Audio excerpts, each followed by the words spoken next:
போட்டுக்கிறோம். சரி, ப்ரேயர் தொடங்கும்மா. இறைவணக்கம். ஐந்து கரத்தனை ஆணை முகத்தனை எண்ணி நிறமிலை போலும் ஏற்றினை மகன்கள் நாண கொழுந்தினை பொந்தியில் வைப்பதை போற்றுகின்றோமே. ஓம் சரஸ்வதி நமஸ்துபியம் பாரதிய காமரூபிணி வித்யாரம்பம் கரிஷ்யாமி சித்தர் பவது மேசதா. ஓம் குரு பிரம்மா குரு விஷ்ணு குரு தேவோ மகேஸ்வரா குரு சாஸ்தா பரபிரம்மா தஷ்மை ஸ்ரீ குருவே நமக. ஓம் சூர்யாய சோமாய மங்களாய புதாயச குரு சுக்ர சன்யஸ்ய ராகவே கேதுவே நமோ நமக. நன்றியா. குருவே சரணம், குருவே சரணம். வாழ்க அருளுடன், வாழ்க அறமுடன், குரு வாழ்க, குருவே துணை.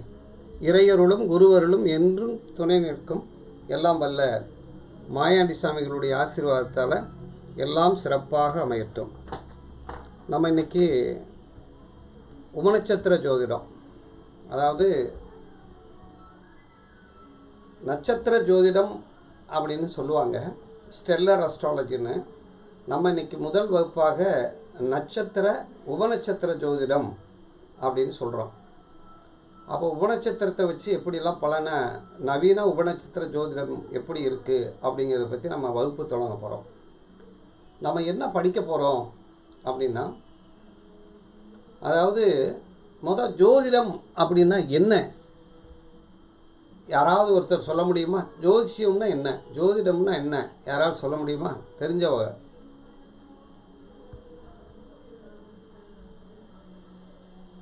நம்ம குழு இருக்க யாராவது ஒருத்தர் சொல்லலாம், மைக்கை ஆன் பண்ணி. ஐயா, உங்கள் புரிதல் ஜோதிடம்னா என்ன? சரி, ஜோதிடம் அப்படின்னா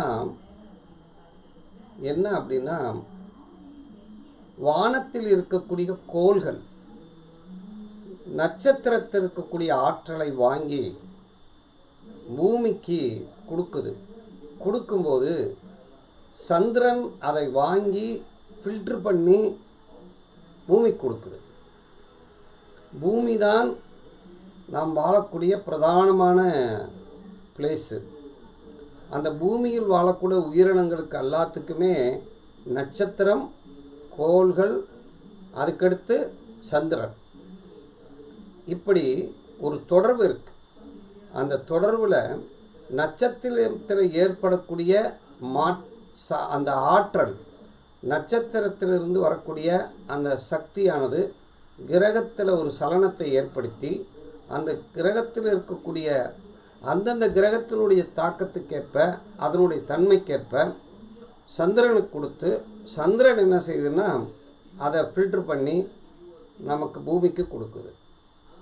அப்போ கோள்களினுடைய கோலாட்டங்கள், அதற்கு மேலே இருக்கக்கூடிய நட்சத்திரத்தினுடைய ஆற்றல் தான் மனிதன் நாம் வாழ்வதற்கும் உயிரின வாழ்வதற்கும் அடிப்படையாக இருக்குது.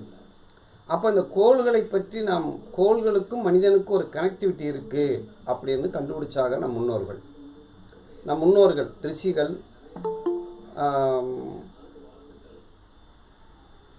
மகான்கள், சித்தர்கள், ஞானிகள்லாம் கண்டுபிடிச்சாங்க. அப்படி கண்டுபிடிச்சது தான் இந்த ஜோதிஷம். இது வேதத்தில் அங்கம், இது ஒரு வேதத்தினுடைய அங்கம். நம்ம இதில் என்ன படிக்க போகிறோம் அப்படின்னா, ஃபஸ்ட்டு எடுத்தோடனே ராசி கட்டம், ராசின்னா என்னன்னு படிக்க போகிறோம்.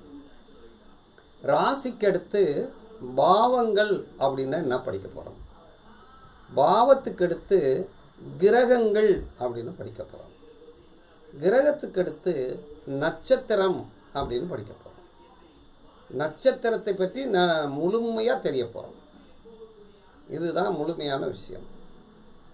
ராசி அப்படிங்கிறது பூமி தான் ராசி. பூமி தான் ராசி. இந்த பூமியினுடைய சுற்றி இருக்கக்கூடிய ஒரு வட்டம் தான் ராசி சக்கரம். அப்படி ராசி சக்கரத்தை நம்ம தெளிவாக தெரியணும். இப்போ ராசி சக்கரம்னா என்னான்னு தெரியணும். எல்லாருக்குமே ராசியினுடைய பேர் தெரியும், ராசியினுடைய தன்மைகள் தெரியணும், ராசியினுடைய இயக்கங்கள் தெரியணும், ராசியினுடைய அனைத்து விஷயங்களும் நமக்கு புரியணும்.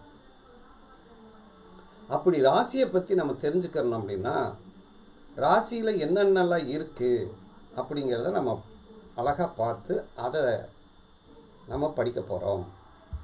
அம்மா நான் பேசுகிறது கேட்குதா? கேக்குதுங்க. இல்லை ஸ்டக் ஆகுற மாதிரி ஆகுது. இது வரைக்கும் தெளிவா கேக்குதுங்க. சரி, இப்போ ராசி ஐயா மோகன் ஐயா, இப்போ ராசின்னு இருக்குது, 12 ராசிகள் இருக்கு. இந்த 12 ராசிகளில் 12 ராசியையும் 12 பாவங்கள் 12 பாவங்கள் இருக்கு. இப்போ ஒரு மேசம் அப்படின்னு எடுத்து வச்சுட்டா மேசத்தில் இருக்கக்கூடிய அத்தனை தன்மைகளும் நமக்கு தெரியணும். மேசத்தில் என்னென்ன இருக்குங்கிற விஷயங்கள் அனைத்தும் நமக்கு தெரியணும். அப்படி தெரிஞ்சாதான் ஐயா மோகனையா ஆஃப் பண்ணிடுங்க. எனக்கு ஸ்டக் ஆகிற மாதிரி தெரியுது உருவம், உங்களுக்கு நல்லா தெரியுதா? ஐயா இல்லைங்க, ஸ்டக் ஆகுதுங்கய்யா. ஸ்டக் ஐயா ஆகுது. பேசுறது கேக்குதுங்க, ஆனா வீடியோ வந்து பாத்தீங்கன்னா ஆடியோ சரியா இருக்குங்க, வீடியோ வந்து ஸ்டக் ஆகுதுங்க. வீடியோ மட்டும் ஸ்டக் ஆகுது. ஆமாங்க ஐயா, ஸ்டக் ஆகுதுங்க. அதனாலதான் வெளியில போயிட்டு உள்ள வந்தேன், மறுபடியும் அப்படிதாங்க இருக்கு. மறுபடியும் அப்படித்தான் இருக்கு. சரி, இந்த வந்து நானும் ஐயா 3 முறை வெளியே போயிட்டு வந்தேன். சரி எனக்கு பிரச்சனையா இருக்கும்னு சொல்லிட்டு லிங்க வேற இதுல அனுப்பி அந்த செல்ல டிஸ்கனெக்ட் பண்ணி இப்ப வேற செல்ல இந்த மெயில் ஐடி போட்டு உள்ள வந்தேன் ஐயா சரி மறுபடியும். சரி சரி இப்போ அப்படியே ஸ்டக் ஆகுது. இப்போ இப்போ கூகுள் மீட்ல எப்பவுமே அப்படிதாங்க. இப்போ எப்படி இருக்குன்னு பாருங்க. இப்போ நல்லா இருக்கான்னு பாருங்க. இப்போ நல்லா இருக்கா? இப்ப நல்லா இருக்குங்க ஐயா. இப்போ ஒன்றும் பிரச்சனை இல்லைல்ல? இருக்குங்க ஐயா. சரி சரி சரி சரி. இப்போ நம்ம அதாவது 12 ராசிகளை இப்போ யாராவது சொல்லுங்கள் பார்ப்போம். 12 ராசிகளை யாராவது ஒன்றுனா வரிசையாக சொல்லுங்கள். ஐயா நான் சொல்லட்டுமாங்க? சொல்லுங்க. மேஷம், ரிஷபம், மிதுனம், கடகம், சிம்மம், கன்னி, துலாம், விருச்சிகம், தனுசு, மகரம், கும்பம், மீனம். Very good. இப்போ இப்போ இந்த 12 ராசிகளை பற்றி நம்ம சொல்லிட்டீங்க இல்லையா? இப்போ 12 ராசிகளில் இந்த 12 ராசிகளுக்கும் பேர் கொடுத்துருக்காங்க இல்லையா? இந்த 12 பேர்களை விட அந்த ஒவ்வொரு ராசிக்கும் ஒரு உருவங்கள் கொடுத்துருக்காங்க இல்லையா? சிம்பல். அது என்னன்னு சொல்ல முடியுமா? இப்போ மேசத்துக்கு என்ன உருவம்? அது என்ன ஆடு? அது என்ன ஆடு? அது என்ன ஆடு? அதாவது மலைப்பகுதியில் வாழக்கூடிய வரையாடு, மலையில் இருக்கக்கூடிய வரையாடு. சரி, அந்த ஆட்டினுடைய மொத்த உருவம் கொடுத்துருக்காங்களா, தலையை கொடுத்துருக்காங்களா? தலையை மட்டும் கொடுத்துருக்காங்க. அதை ஏன் தலையை மட்டும் கொடுத்துருக்காங்க, ஏன் ஆடை கொடுத்துருக்காங்க அப்படின்னா, ஆடுக்கு வந்து சக்தி பூரா எங்கே இருக்கு? தலையில் இருக்கு. தலையில தான் இருக்கு. தலையில தான் இருக்கு. அது சும்மா இருக்குமா தலையை வச்சுக்கிட்டு? ஆடு எங்க பார்த்தாலும் சண்டைக்குள்ளுக்கும் யாரையும் முட்டுமா இல்லையா? யாரையும் என்ன செய்யும்? ஃபோர்ஸா தாக்கும். அப்போ மேசம் என்பது ஒரு சண்டை சச்சரவு, ஒரு ஃபோர்ஸை தாக்கக்கூடிய சக்தி அதுக்கு இருக்கா இல்லையா? இருக்கா இல்லையாம்மா? இருக்கு. அப்போ அதுக்கு ஒரு வார்த்தையை சொல்லலாமா? துணிச்சல்னு சொல்லலாமா? தைரியம்னு சொல்லலாமா? ஒரு துணிச்சல் இருக்கு, தைரியம் இருக்கு. மேசம் அப்படின்னாலே ஒரு துணிச்சல், ஒரு தைரியம் இருக்கு. அது சரி. இப்போ மேசம்னு சொல்லிட்டோம், ஆடை பற்றி சொல்லிட்டோம். அப்போ மேசத்தினுடைய அதிபதி எந்த கிரகத்தை கொடுத்துருக்காங்க? செவ்வாய் என்ற கொடுத்துருக்காங்க. செவ்வாய் அப்படின்னா ஒரு சட்டதிட்டங்களை காப்பாற்றக்கூடிய ஒரு போலீஸ்ன்னு சொல்லலாமா? பாதுகாக்கக்கூடியவர்னு சொல்லலாமா? அப்போ அவங்க எப்பயுமே போலீஸு இராணுவம்லாம் கையில் என்ன வச்சுருப்பாங்க? ஆயுதங்களை வைத்திருப்பார்கள். அப்போ பாதுகாப்பானவர்கள் சட்டதிட்டங்களை கண்ட்ரோலுக்குள்ளே வச்சுருக்கிறவங்கன்னு அர்த்தம். இப்போ ஆடை பற்றி பேசணும். ஆடு எப்படி இருக்கும்னா எதில் வேணாலும் ஏறிடும். பார்த்துருக்கீங்களா? எப்படி ஒரு ஒரு செவர் இருந்தால் குதித்து ஏறிடும், ஒரு மரம் இருந்தால் பிடிச்சி ஏறும். ஆனால் ஏற தெரியும், ஆனால் இறங்க தெரியாது ஆடு. அப்போ எந்த ஒரு விஷயத்தையும் ஃபோர்ஸாக செய்யக்கூடியது தான் மேஷம் அப்படின்னு எடுத்துக்கிறோம். சரி, இதனுடைய அதிபதி யார் அப்படின்னா செவ்வாய். அப்போ அதுக்கு அதிபதி ஓனர். இந்த இடத்துல செவ்வாய் மேஷம், அது ஆடு. ஆடு என்ன செய்யும் பாருங்க, எதாவது சாப்பிட்டா நாக்க அப்படி தடவுமா இல்லையா? நாக்க நீட்டும் அப்படின்னு அர்த்தம். சரி, அடுத்து செவ்வாய் அதனுடைய அதிபதி.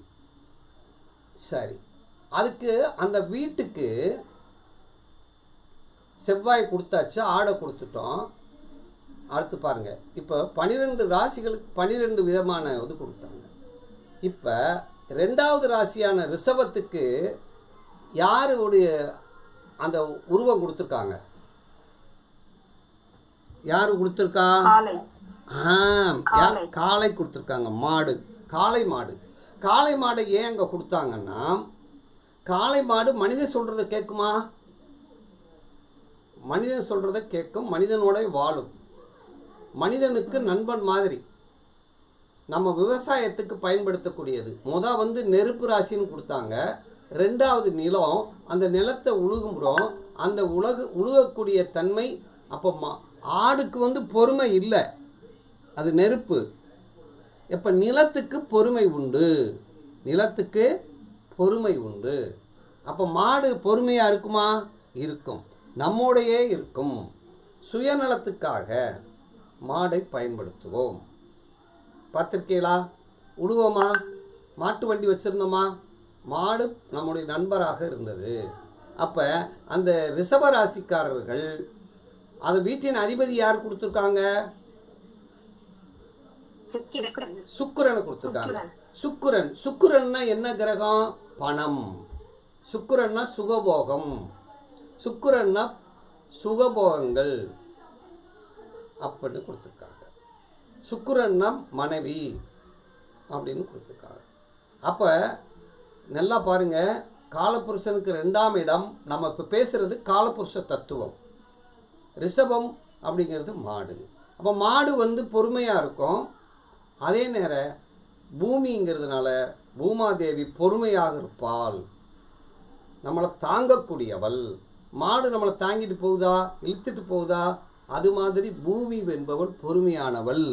ஆனால் பூமிங்கிறவர் சுயநலமானவள். எல்லாத்தையும் ஒரு நாளைக்கு எல்லாத்தையும் வாங்கிக்கிறது இல்லை, மனிதனை எல்லாத்தையும் போட்டு அமைக்கிறதா இல்லையா? கடைசியில் நம்ம எங்கே போகிறோம்? பூமிக்கே போயிடுறோம். அப்போ அதுக்கு சுயநலம் உண்டு. அப்போ நம்ம மாடை வச்சு உழுகிறோம், உறுதியாக இருப்போம், நிர்வாகமோடு இருப்போம் அப்படின்னு நம்ம எடுத்துக்கிறோம். அப்போ இந்த இடத்துல சுதந்திரமாக இருக்கும் ஆடு, துணிச்சலாக இருக்கும் ஆடு அப்படின்னு எடுத்துக்கிறோம். அப்போ ராசியினுடைய காரகத்துவத்தை எப்படி பிரிச்சுக்காங்க பாருங்க. சரி, அடுத்து 3வது ராசிக்கு வாங்க. 3வது ராசி என்ன ராசி? இப்போ மிதுனம் வந்துருச்சு. மிதுனத்துக்கு என்ன உருவம் கொடுத்துருக்காங்க? ஒரு ஆணும் ஒரு பெண்ணும். ஒரு ஆணும் ஒரு பெண்ணும். ஒரு ஆணும் ஒரு பெண்ணும். ஒரு ஆணும் ஒரு பெண்ணு இருக்கும்போது அது விட்டு கொடுக்குற மனப்பான்மை இருக்குமா? உணர்ச்சி வசப்படுவாங்களா? சஞ்சலப்படுவாங்களா? அப்ப மனித நேயம் இருக்குமா? ஒரு ஆணும் பெண்ணும் ஒரு மனித நேயம், ஒரு இணக்கம் எல்லாமே அறிவுபூர்வமாகவும் இருப்பார்கள். இசைக்கருவி வச்சிருக்காங்களா? ஒரு ரசனை இருக்குமா? அப்ப அப்ப ஆணும் பொண்ணும் சேர்றது ஒரு தொடர்பு தானே, ஒரு தொடர்பை கொடுக்கிறது. அப்ப மிதுனம் என்பது ஒரு தொடர்புக்குள்ள ராசி. அப்ப இது ஒரு சரம், அடுத்து ஸ்திரம், அடுத்து உபயம். சரம் அப்படின்னா வளரக்கூடியது, ஸ்திரம் என்றால் நிலையாக இருக்கக்கூடியது, உபயம் என்பது நிலையற்றது. ரெண்டும் கலந்தது அப்படின்னு அர்த்தம். இப்போ மூணு ராசிகளை பார்த்தீங்களா? ஆடு எப்படி இருக்குது, மாடு எப்படி இருக்குது, மனிதன் எப்படி ஆணும் பெண்ணும் எப்படி இருக்காங்கன்னு பார்த்துட்டோம். அவர் 2 பேரும் பிடில் வாசிக்கிற மாதிரி இருப்பாங்க, விட்டு கொடுக்கக்கூடியவர்கள். சரி, 4வது ராசி யாரு சொல்லுங்க பார்ப்போம். கடகம். கடகத்துக்கு என்ன சிம்பாலிக் கொடுத்துருக்காங்க? நண்டு கொடுத்துருக்காங்க. நண்டு கொடுத்துருக்காங்க. அது என்ன? காற்று தத்துவம். எந்த தத்துவம்? மிதுன காற்று தத்துவம். இது என்ன தத்துவம்? நீர் தத்துவம். நீருக்குள்ளே தானே நண்டு இருக்கும். நண்டு இருக்கும். அப்போ நண்டு என்ன செய்யும் அப்படின்னா, தண்ணிக்குள்ளே இருக்கிறதுனால உணர்ச்சி வசப்படும், துணிவு இருக்கும். அதே நேரத்தில் பரிவு, பாசம், அன்பு, அது தன்னுடைய குஞ்சுகளோட விளையாடும்னு ஒரு கவிஞர் சொல்கிறாரு. ஆனால் நண்டு என்ன செய்யும்னா, தன்னுடைய இன விருத்தி பண்ணும்போது அது என்ன செய்யுதுன்னா, தன் உடம்புலேருந்து வெடிச்சுத்தான் வருமாக சொல்லப்பட்டிருக்காங்க. அப்போ தன்னுடைய சந்ததியை உருவாக்குறதுக்காக தன்னை அர்ப்பணிக்கக்கூடியது தான் நண்டு. அப்போ இந்த ராசிக்கு என்ன தன்மை இருக்குது? அன்பு, பரிவு, பாசம் இதெல்லாம் இருக்குமா? கடகத்துக்கு உண்டு. நண்டு போல நன்றாக இருக்கக்கூடிய ராசி. இது ஒரு நீர் ராசி. நீர் என்பது உணர்ச்சி, ஒரு சென்டிமீட்டர் இருக்கும். காற்றுங்கிறது அறிவு, நெருப்புங்கிறது துடிப்பு, ஒரு துணிவாக இருக்கும் அப்படின்னு எடுத்துக்கிறோம். சரி, இப்போ நம் 3 ராசி 4 ராசி பார்த்துட்டோம். இதில் 3 ஒரு முதல் பாரியாயம், முதல் ராசி, முதல் பாரியாயம் மேசமண்டலம். அடுத்து சிம்ம மண்டலத்துக்கு வாங்க. சிம்மத்துக்கு என்ன கொடுத்துருக்காங்க? சிம்மத்தை என்ன கொடுத்துருக்காங்க? சிங்கத்தை கொடுத்துருக்காங்க. சிங்கம்ங்கிறது இது என்ன செய்யுதுன்னா, இது ஒரு ஸ்திர ராசி, ஒரு நெருப்பு ராசி. நெருப்புனா ஒரு துடிப்பு இருக்கும், ஆண்மை இருக்கும், ஒரு சுதந்திரம் இருக்கும், மன உறுதி இருக்கும், ஒரு நிர்வாக திறமையும் இருக்கும் அப்படின்னு அர்த்தம். அப்போ இதுக்கு சிங்கத்தை கொடுத்துருக்காங்க. சிங்கம் என்ன செய்யும்? ஒரு ராஜா ஆளணும்னு நினைக்குமா? ஒரு மெஜஸ்டிக்காக இருக்குமா சிங்கம்? யாருக்காவது பயப்படுமா? பயப்படாது அப்படின்னு கொடுத்துருக்காங்க. அப்படி நம்ம எடுத்துக்கிறணும். அப்போ சிங்கத்தின் கொடுத்த நோக்கம் என்னன்னா, கட்சிக்கும் தன் பார்வையாலேயே என்ன செய்யும்? அனைத்தையும் கண்ட்ரோலுக்கு கொண்டு வந்துடும். அதனால தான் சிங்கம். அது ஒரு பதவி அப்படின்னு அர்த்தம். அடுத்து என்ன ராசி வருது? கன்னி பெண்ணு, கன்னி ராசி. கன்னிங்கிறது ஒரு சஞ்சலப்பட்டு விட்டு கொடுக்கக்கூடிய மனப்பான்மை, பொறுமையாகவும் இருக்கும், பொறுமையும் இருக்கும், சுயநலம் இருக்கும். ஒரு கன்னி பெண்ணு அப்படின்னு நம்ம எடுத்துக்கிறோம். வேலை செய்யக்கூடிய ராசி அப்படின்னு நம்ம எடுத்துக்கிறோம். இப்போ பார்த்தோம். இப்போ கன்னி பெண்ணு பொறுமையானது. கன்னிங்கிறது ஒரு வெர்ஜின் லேண்ட் அப்படின்னு சொல்கிறாங்க. அப்படியே எடுத்துட்டணும். சரி, அடுத்த ராசியை பாருங்கள், இன்னும் கொஞ்சம் விளக்கமாக வந்துடுவோம். அந்த என்னென்ன உருவம் கொடுத்துருக்காருன்னு பார்ப்போம். இப்போ கன்னிப்பெண்ணை சும்மா கொடுக்கல, உழைப்பு இந்த சமூகத்துக்கு, அதுதான் ஒரு நிலம் அப்படின்னு சொல்கிறாங்க. அது என்ன தத்துவம் இருக்குது? நெருப்புக்கடுத்து நிலத்தத்துவம். அது என்ன அமைப்பு இருக்கிறது? உபயம். அது உபயராசி அப்படின்னு கொடுத்துருக்காங்க. அடுத்து 7வது ராசி என்ன கொடுத்துருக்காங்க? தராசு கொடுத்துருக்காங்க. தராசு என்ன செய்யும்? சரியாக நிறுத்தி எடை பார்த்து கொடுக்குமா? எதையும் சரியாக சமமாக பகிர்ந்து கொடுக்கக்கூடிய ராசி. தராசு என்றாலே வியாபாரம். ஒன்றை கொடுத்து ஒன்றை பெறுவதற்கு பேர் வியாபாரம் அப்படின்னு எடுத்துடணும். அப்போ இது சரராசி. சரம் என்றால் துணிவு, தொடக்கம். காற்று ராசி, மனிதநேயம், அறிவுபூர்வமும் இருக்கும். வியாபாரம் பண்ணுறதுக்கு அறிவு வேணுமா வேணாமா? வேண்டும் அப்படின்னு எடுத்துக்கிறணும். விருச்சகம் என்பது தேள், ஆனால் அது ஒரு நீர் ராசி. இது ஸ்திர ராசி. ஸ்திரம் என்பது மன உறுதி உண்டு, ஆனால் நீருங்கிறதுனால உணர்ச்சி வசப்படும், உடல் பலவீனமாகும். எப்போவுமே நீர் என்பது உணர்ச்சி வசப்படும், பலவீனம் ஆகும் அப்படின்னு எடுத்தோம். இப்போ தேள் எப்படி செய்யும்? தேள் எங்கே வாழும்? குலை குட்டை, குளம் குட்டையில் தான் வாழும். நீர் தேக்கமான இடத்துல, புழக்கமில்லாத இடத்துல தான் தேள் வாடும். தேளுங்கிறது ஒரு விஷம். தேளுக்கு எங்கே விஷம் இருக்கும்? கொடுக்கல விஷம். பின்னாடியும் இருக்குது, பின்னாடி விஷம் இருக்கும் அப்படின்னு நம்ம எடுத்துக்கணும். அப்போ அது மறைந்து தாக்கக்கூடியது அப்படின்னு எடுத்துக்கணும். அடுத்து பாருங்க, தனுசு, வில்லு அம்பு. வில்லம்பு என்பது என்னன்னா ஒரு இலக்கோடு வாழ்வது, விட்டு கொடுத்தல், இறுதியான நிலை. இது ஒரு நெருப்பு ராசி, வீரமானது, துணிச்சலானது. இது ஒரு உபய ராசி அப்படின்னு எடுத்துக்கிறோம். அடுத்து பாருங்க, மகரம் அப்படின்னா மண்ணு ராசி, பூமி ராசி. இது முதலை. இது துணிவு, தொடக்கம், பொறுமை, சுயநலமெல்லாம் இதுக்கு உண்டு. முதலை என்ன செய்யும்னா 2 இடத்திலும் வாழக்கூடியது. பண முதலை, வியாபாரம். வியாபாரத்தின் உச்சம்தான் பணம் முதலை. அதனால தான் தொழில், 10ஆம் பாவம், தொழில், முதலாளி அப்படின்னு சொல்கிறோம். அப்போ முதலை. அடுத்து கும்பம். கும்பம் என்பது காற்று ராசி. காற்று தத்துவம், நிர்வாக, மன உறுதி எல்லாம் உண்டு. ஸ்திர ராசி, மனிதநேயம், அறிவுபூர்வமும் உண்டு. அப்போ காற்று என்பது மிக முக்கியமானது. அடுத்து மீனம். 2 மீன்கள். 2 மீன்கள். இது விட்டு கொடுக்கக்கூடிய ராசி, இறுதி நிலையானது, உணர்ச்சி வசப்படக்கூடியது, உடல் பலவீனமாகக்கூடியது அப்படின்னு நம்ம அதனுடைய சிம்பிளை பற்றி சொல்கிறோம். இப்போ இது புரியுதா ஐயா? அப்போ இப்போ பாருங்க, ஒரு ராசி இருக்குது அப்படின்னா அப்போ இதுக்கு அதிபதி யாராக பார்க்குறோம். இப்போ பாருங்க, அதிபதி என்றால் என்ன? அதிபதி என்பது அந்த வீட்டின் ஓனர். அதிபதி அப்படின்னு சொன்னோம்னா ஓனர்னு சொல்லணும், அல்லது லார்டு. இப்போ மேசம் அப்படின்னா மேச ராசி, சைன் அப்படின்னா ராசி, சைன் அப்படின்னா ராசி. இப்போ மேசத்தின் அதிபதி யார் அப்படின்னா செவ்வாய். செவ்வாய் எந்தெந்த ராசிக்கு அதிபதியாக வர்றாரு? மேஷத்துக்கு, விருச்சிகத்துக்கு. 2 ராசிகளுக்கு அதிபதியாக வருகிறார். மேசத்துக்கும் ரிஷபத்துக்கும் அதிபதியாக வருகிறார். அப்போ அதிபதி அப்படின்னா ராசி அதிபதி, கிரகங்களைத்தான் நாம் அதிபதியாக சொல்லுகிறோம். நட்சத்திரத்துக்கு அதிபதியாகவும் கிரகங்களைத்தான் சொல்லுகிறோம். இப்போ அசுவனியின் அதிபதி யாரு?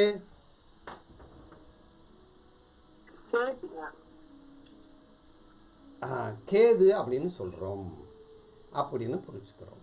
இப்போ அதிபதிங்கிறது நமக்கு தெரிஞ்சு போச்சு. ஒரு வீட்டின் அதிபதி, ஒரு ராசியின் அதிபதி, ஒரு நட்சத்திரத்தின் அதிபதி அப்படின்னு நமக்கு தெரியணும். சரி, இப்போ வருவோம். 12 ராசியில் இப்போ மேசத்துக்கு செவ்வாய், விருச்சத்துக்கு செவ்வாய், மிருச்சகத்தில் இருக்கக்கூடிய செவ்வாய் விஷம், தேளு. அப்போ கொடூர ஆயுதங்களோடு சண்டை செஞ்சரவு செய்யக்கூடிய வெட்டுக்காயங்கள், அந்த தன்மைகளை கொண்ட செவ்வாய். 8வது வீடு, காலபுருஷன்லேருந்து 8வது வீட்டுக்கு செவ்வாய். அப்போ 8வது வீடு அப்படின்னு சொன்னாலே கடினமான உழைப்பை, உயிரை பணைய வைக்கக்கூடிய வேலை, உயிரை பணைய வைக்கக்கூடிய தொழில் ராசி இந்த ராசி. இப்போ இராணுவத்தில் இருக்கவங்க, மிலிட்ரியில் இருக்கிறவங்கெல்லாம் அந்த 8வது ராசியை குறிக்கும், விருச்சிகத்தை குறிக்கும். அவங்க கொடூரமான ஆயுதங்களையும் சண்டை சச்சரவுகளையும் வெட்டுக்காயம் இரத்தத்தையும் பார்க்கக்கூடியவர்கள். அப்போ இந்த செவ்வாய் வேற, அந்த செவ்வாய் வேற. இப்போ புரியுதா? மேலே இருக்கிறது தைரியமானது, துணிச்சலானது, சட்ட ஒழுங்கை காப்பாற்றக்கூடியது. அது ஒரு காவக்கார ராசி, அது ஆண் ராசி, அது ஒரு ஆண் ராசி. கணவன் பாதுகாப்பானவர் அப்படின்னு நம்ம புரிஞ்சுக்கிறோம். அப்போ முதல் ராசி என்பது முதல் என்ற மேசம் அப்படி எடுத்துக்கிட்டோம். 2வது ராசி சுக்கிரன். 2வது ராசி எதுக்கெல்லாம் பயன்படுதுன்னு பார்த்தோம்னா அது சுக்கிரன் அதிபதி. சுக்கிரன் எதுக்கு? பணத்துக்கும், நகைக்கும், குடும்பத்துக்கும். சுக்கிரன் எதுக்குடையவரும் பாருங்க, நகை, பணம், அதை விட கவர்ச்சி, பேச்சு, முகம், கவர்ச்சியான கண்கள். அப்போ கவர்ச்சிக்கு என்பது இந்த சுக்கிரன், ரிஷப சுக்கிரன். பணம், கவர்ச்சி, அழகு, அந்த சுக்கிரன்.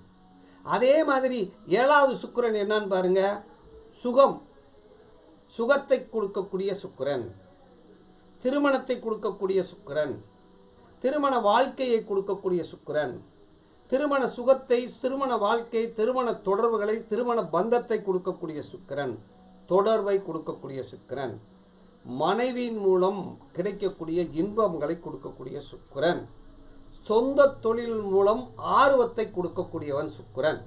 பணம், ஒரு சொந்த தொழில் பண்ணுறதுக்கு ஆர்வத்தை கொடுக்கக்கூடிய அந்த சுக்கிரன். இப்போ இந்த துலா சுக்கிரன் இப்படி இருக்கிறார் அப்படின்னு எடுத்துக்கிறோம். இப்போ புதன், மிதன புதன் புத்திசாலித்தனத்தையும் சுறுசுறுப்பையும் தரக்கூடியவன், சமயோஜித புத்தி, சந்தோஷத்தை கொடுக்கக்கூடிய புதன். அந்த புதன் பாருங்க, அந்த புதன் புத்திசாலித்தனம். கீழே இருக்கக்கூடிய கன்னி புதன் முன் கோபமுடையவர், வேலையை சரியாக செய்ய வேண்டும் என்ற ஆர்வமுடையவர், ஆசை உடையவர், எளிதிலும் உணர்ச்சி வசப்படக்கூடியவர். இந்த புதன் கணிதம், கணினிகளை இயக்கக்கூடிய, அதை எப்படி பயன்படுத்தக்கூடியவர் ஒரு இந்த புதன் அப்படின்னு நம்ம எடுத்துக்கிறோம். இப்போ பாருங்க, புதன்லே வேறுபடுறாங்க. அடுத்து குருவுக்கு போங்க. குரு அப்படின்னா தனுசு குரு, இது வாத்தியார் தான், அதுவும் வாத்தியார் தான். இது என்ன வாத்தியார்னா ஆன்மீக வாத்தியார், தர்மத்தை போதிக்கக்கூடிய வாத்தியார், தெய்வ வம்சத்தை பொருந்திய ஆசிரியர், உயர்கல்வி ஆன்மீகத்தை போதிக்கக்கூடிய ஒரு ஆசிரியர், நல்வழிப்படுத்துகிறவர்னு அர்த்தம். ஆனால் அந்த வாத்தியார் மறைமுகமாக மோட்சத்தை அடையக்கூடிய தவம் பண்ணுறவங்க, தன்னை மறக்க வைத்து தன்னை இறையோடு தொடர்புகளை ஏற்படுத்தக்கூடிய அந்த ஆசிரியர். அப்ப இது குழந்தைத்தனமாக இருந்தாலும் கஷ்டங்களை கொடுக்கக்கூடியது. இது அவமரியாதையை ஏற்படுத்தக்கூடிய நிலை. இந்த குரு அவமரியாதையை தரக்கூடியது. இது மரியாதை கொடுத்தால் அது அவமரியாதையை கொடுக்கும். அது எப்படின்னா கஷ்டப்படுவது. அது பாருங்க, மோட்சத்தை கொடுக்கக்கூடிய குரு. ஆன்மீகத்தில் இது தெய்வ வழியை காட்டுது. அது உடலை வருத்தி கொண்டு நீ மோட்சத்துக்கு போ, இன்பங்களையெல்லாம் விட்டுரு, இன்பங்களையெல்லாம் துறந்துரு, துறவரத்தை மேற்கொள்ளு, எல்லாத்தையும் இழந்துரு, வா அப்படின்னு அந்த குரு சொல்லுது. அந்த குருவை பாருங்க, வித்தியாசப்படுத்துகிறோம். அடுத்து சனிக்கு வர்றோம். 2 பேருமே, சனி என்பது உழைப்பு தான். இப்போ கும்ப உழைப்பு, கும்பம்ங்கிறது உழைப்பின் மூலம் ஏற்படுத்தக்கூடிய திருப்தியை கொடுக்கும். உழைப்பின் மூலம் ஏற்படுத்தக்கூடிய ஒரு திருப்தி, போதும் என்ற ஒரு மனம், ஒரு நிம்மதி. போதும், எனக்கு போதுமையாது. அதாவது பணத்திற்கு ஆசைப்படாது. ஒரு நிமிஷம் சாமி. நல்லா இருக்கேன் சாமி. சரி. போயிட்டு வந்துட்டேன். நான் அப்புறம் கூப்பிடுறேன். அப்போ சனி பகவானுங்கிறது இது லாபஸ்தானம், இது கும்பம், லாபம். அந்த காலத்தில் பணங்கள்லாம் பார்த்தோம்னா எக்ஸஸாக வரக்கூடிய பணத்தை பூமிக்கு அடியில் போட்டு ஒரு பானையை போட்டு தான் வச்சுருப்பாங்க, புதைச்சி வச்சுருப்பாங்க அல்லது மூடி வச்சுருப்பாங்க. பணமெல்லாம் அந்த ஒரு பெரிய தாலி மாதிரி இருக்கும், கும்பம் மாதிரி இருக்கும், ஒரு பெரிய பெரிய பாத்திரங்கள் மாதிரி இருப்பாங்க, மண்பானை மாதிரி இருக்கும், அதுக்குள்ளே வச்சுருப்பாங்க. அதனால் மனநிறைவு பணத்திற்கு ஆசைப்படாதது, வரவு செலவுக்குள்ளே செலவு செய்யக்கூடிய இந்த ராசி கும்பம். அடுத்து பாருங்க, தன் உழைப்பின் மூலம் மகரம், தன் உழைப்பின் மூலமாக உயர்ந்த நிலையை அடையக்கூடியது மரியாதை. கீழ்நிலையிலிருந்து மேல்நிலைக்கு வர்றது. அடிமட்டத்திலிருந்து அப்படியே மேலே படிப்படியாக வந்து ஒரு உச்ச நிலைக்கு வருவது தான் இந்த மகரம். அதாவது பொறுமையாக இருக்காது, பொறுமை இருக்காது, பொறுப்பு இருக்கும். மகரம் என்பது பொறுப்பு இருக்கும் அப்படிங்கிறத நீங்கள் கவனிச்சுக்கிறணும். பொறுப்பாக இருக்கும் அப்படிங்கிறத நீங்கள் தெளிவாக பார்க்கணும். அப்போ இந்த விஷயத்தை நீங்கள் நல்லா கவனிக்க வேண்டிய நிலை. அதனால் அடுத்து பாருங்கள், சந்திரன் ஒரே ஒரு வீடு மட்டும் அவர்களுக்கு உண்டு, அது கடகம். கடகம் என்பது ஒரு உயிரை சுமக்கக்கூடியது, நம்மை தாங்கக்கூடியது. உடல் வந்து நம்மளை சுமக்கக்கூடியது, நம் உடம்பை சுமக்கக்கூடிய ராசி. அதுதான் தாய். அது இரக்கம், கருணை. அது மட்டும் இல்லாமல் எண்ணத்திற்கும் மனதுக்கும் உள்ளது. அதாவது சிம்மம்ங்கிறது மூளை, சிந்தனை, மூளை. அந்த சிந்தனை, அந்த மூளையில் உதயமாகின்ற புத்தி, அந்த சிந்தனைக்கு எண்ணங்களாக மனம் சந்திரன். அப்போ அந்த உயிர் உருவாவதற்கு காரணமாக இருக்கக்கூடிய ராசி சூரியன், வெப்பம். அது குளிர்ச்சி சந்திரன். அது நீர் ராசி, அது வந்து ஸ்திர ராசி. இது சரராசி வெப்பம். உயிருக்கும் இந்த மூளைக்கும் நம்முடைய உடம்பில் இருக்கக்கூடிய அத்தனை விஷயத்திற்கும் உருவாவதற்கு காரணமாக, மூல காரணமாக இருப்பதே இந்த சூரியன் தான். அப்போ பிரபஞ்ச சக்திகளை நமக்கு வெப்ப ஆற்றலாக மாற்றி கொடுக்கக்கூடியது தந்தையாக, அது தாயாக இருந்தால் இது தந்தையாக இருக்கிறது அப்படின்னு நம்ம எடுத்துக்கணும்.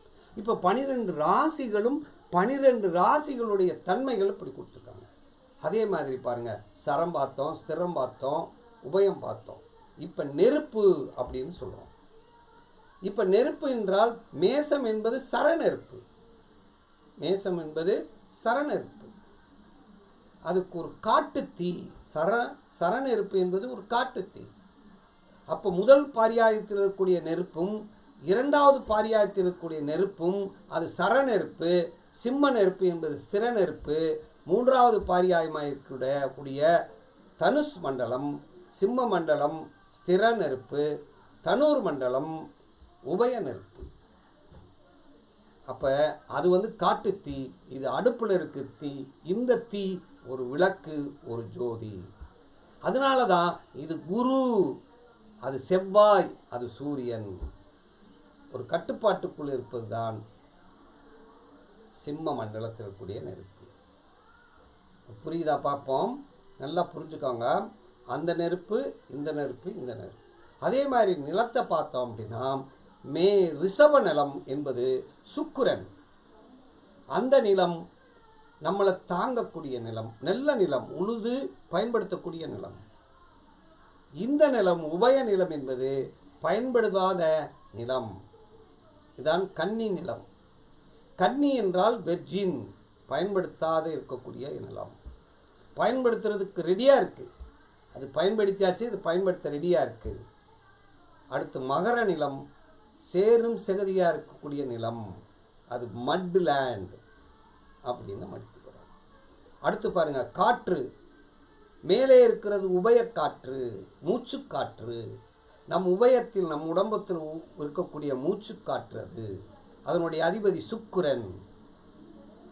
அதே துளாராசி காற்று தான், அது சூறாவளி காற்று. அது அடிச்சுச்சுன்னா சர காற்று. அதே கும்பக்காற்று ஒரு பானையில், ஒரு குடத்தில் இருக்கக்கூடிய காற்று. அதனுடைய அதிபதி சனி. அடுத்து பாருங்க, அடுத்து தத்துவத்தை எப்படி வச்சிருக்காங்க பாருங்க. நீர், சரநீர், ஓடுகின்ற நீர். ஒரு ஆறு, ஒரு வாய்க்கால் ஓரி நிற்காது, அது சரநீர். ஒரு இடத்துல போய் நிற்கிது, தேங்குது, ஒரு குட்டை, குளம், அது வந்து ஸ்திரநீர், விருச்சகம். அதனுடைய அதிபதி சந்திரன், இதனுடைய அதிபதி செவ்வாய். அதனால தான் இங்கே விஷ ஜந்துக்கள்லாம் தங்கியிருக்கு. அதில் அந்த ஓடுற நன்னியில் தான் மீன் இருக்குது, நன்று இருக்குது, எல்லாம் இருக்குது. இது ஸ்திரநீர். அது வந்து உபயம், அலைவாயக்கூடியது. அது கடல் நீர், அலைவாயக்கூடியது. கடல் நீரே இருக்கிறதுனால தான் கடைசியில் போய் நாம் அந்த கடைசி நேரத்தில் நாம் கடலில் போய் திதியை கொடுக்கிறோம், கடலில் போய் புண்ணியத்தை நீராடுகிறோம் அப்படின்னு சொல்கிறோம். அப்போ ராசியினுடைய தத்துவங்கள் இவ்வாறு கொடுத்துருக்காங்க. ராசி அப்படின்னு சும்மா மட்டும் சொல்ல முடியாது. அப்போ இது வந்து என்ன செஞ்சுக்கிறோம், நெருப்பு ராசி துணிச்சலான ராசி, நிலராசி பொறுமையான ராசி, காற்று ராசி அறிவுபூர்வமான ராசி, நீர் ராசி உணர்ச்சி வசப்படுவது, அன்பு கருணை உள்ளது, இரக்க குணம் உள்ளது அப்படின்னு எடுத்துக்கிறணும். சரம்னா வளரக்கூடியது, ஸ்திரம் என்றால் உறுதியானது, உபயம் என்றால் நிலையற்றது அப்படின்னு எடுத்துக்கிறணும். இப்போ புரியுதாயா ஐயா? ஐயா மோகனையா? புரியுது ஐயா. தெளிவா இருக்கீங்க. ஓகே. அப்போ ஒரு இது எப்போ நம்ம பயன்படுத்த போகிறோம் தெரியுமா ஐயா? இது எப்போ பயன்படுத்த போகிறோம் தெரியுமா? அதாவது ஒன்றாவது வீடு எந்த லக்கணத்தில் வேணாலும் விழுகலாம் இல்லையா? இப்போ உங்கள் லக்கணம் சொல்லுங்க. ரிஷபம். இப்போ ரிஷபம்னா ஒன்றாவது வீடு ரிஷப லக்கணம். இந்த 2 மணி நேரம் பிறக்கிறவங்க பூரா இதே மாதிரி இருப்பாங்களா? நிச்சயமா இருக்க மாட்டாங்க. அப்போ இந்த 2 மணி நேரத்தில் இருக்கக்கூடிய ரிஷபத்தை வைத்து நம்ம லக்கணமாக பார்த்துட்டு சொன்னோம்னா, அந்த காலத்தில் ஒரு 100 மைலுக்கு ஒரு குழந்தை பிறந்திருக்கோம், அப்போ சரியாக வந்திருக்கோம். ஆனால் இப்போ வந்து 2 மணி நேரம் அல்ல, லக்னம் 2 மணி நேரம் அல்ல நான் முடிவெடுக்க போகிறது. நிமிட கணக்கில் நடக்கக்கூடிய லக்னம் எடுத்ததுனால 2 மணி நேரத்துக்குள்ள ராசி அதிபதியை வைத்து முடிவு செய்வது அல்ல, ராசியை வைத்து முடிவு செய்வது அல்ல, நட்சத்திரம் என்பது 1 மணி நேரத்தை வைத்து முடிவு செய்வது அல்ல, பாதம் என்பது 1/4 மணி நேரம், அதனால அதுவும் அல்ல. உபநட்சத்திரமாகிய நிமிட கணக்கில் பிறக்கக்கூடிய குழந்தையை வைத்து நாம் முடிவு செய்கிறோம். அப்போ உபநட்சத்திரத்தை வைத்து தான் நாம் தீர்மானம் செய்கிறோம். புரியுதா? அப்போ உபநட்சத்திரம் 1வது வீடு எந்த உபநட்சத்திரத்தை வைத்திருக்கிறது என்று பார்க்க வேண்டும். புரியுதா? அந்த 1வது வீட்டு உபநட்சத்திரம் எந்த ராசியில் விழுந்திருக்கு அப்படின்னு பார்க்குறோம். அதையும் நாம் முடிவு செய்ய போகிறது அல்ல. 1வது வீட்டின் உபநட்சத்திரம் உங்களுக்கு என்னதியா? ராகு 1வது வீட்டின் உபநட்சத்திரமாக இருக்கார், அப்படி வச்சுக்கிடுவோம். இந்த ராகு நின்ற நட்சத்திரம் இருக்கு இல்லையா, அவர் என்ன நட்சத்திரத்தில் நிற்கிறாரு?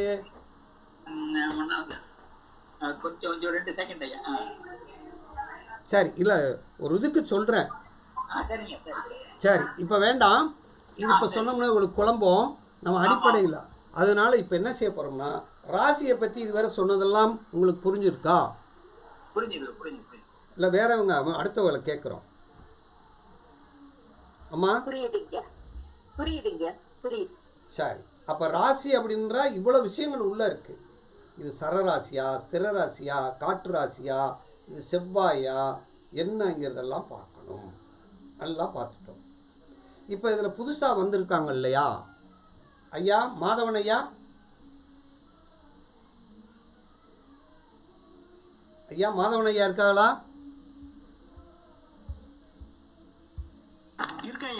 வணக்கங்கய்யா. ஐயா புரியுதா நான் சொல்கிற விஷயம்லாம்? புரியுதுங்கய்யா, தெளிவாக இருக்கீங்கய்யா. அப்போ எந்த ராசி அப்படிங்கிறத இவ்வளோ விஷயங்கள் இருக்குது, ராசிக்குள்ளே இவ்வளவு உள்ள அடக்கி வச்சுருக்காங்க. இதுக்கு பேர் ராசிகள், இதுதான் ராசி மண்டலம். அப்போ இதுக்கு பேர் ஜோடியாக். ராசி மண்டலம்னா அதுக்கு இங்கிலீஷில் என்ன சொல்கிறோம்? ஜோடியாக். இதுதான் காலபுருஷ தத்துவம். சரி, இதில் மேசம் அப்படின்னு சொல்லிட்டோம் சரியா? மேசம்னு சொன்னோடனே அந்த மேச ராசியின் அதிபதியை பற்றி சொல்லிட்டோம். இந்த மேச ராசிக்குள்ள இந்த ஒரு நிமிஷம் வரேன்.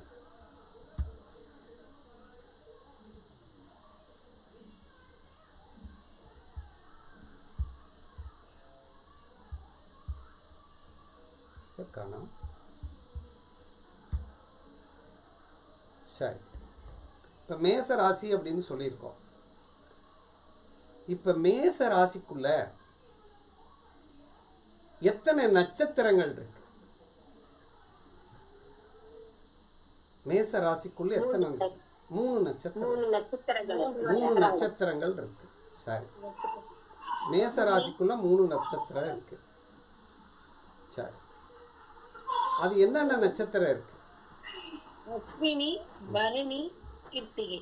ரைட். கிருத்திகை. சரி, அஸ்வினி, பரணி, கிருத்திகை. இப்போ நட்சத்திரங்களை மொத்தம் எத்தனை நட்சத்திரம் இருக்கு?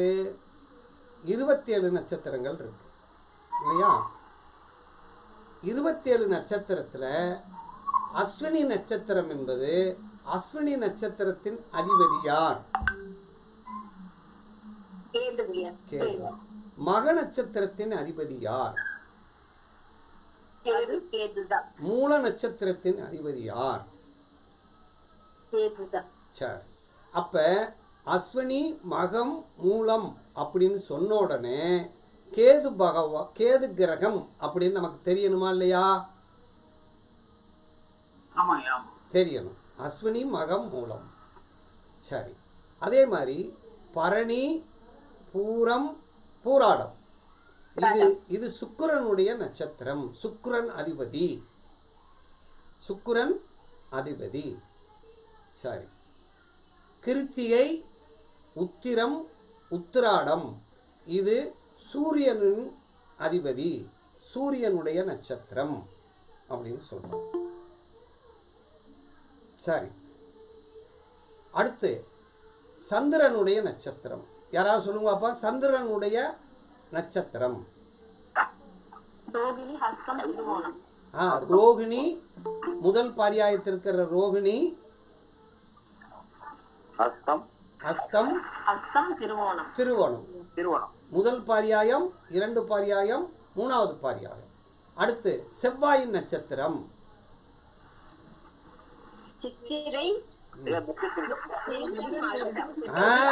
முதல் பர்யாயத்தை எப்பயுமே விடக்கூடாது. மிருகசீரிஷம், சித்திரை, அவிட்டம். அடுத்து ராகு. திருவாதிரை, சுவாதி, சதயம். சரி, அதுக்கடுத்து குருவின் நட்சத்திரம். புனர்பூசம்,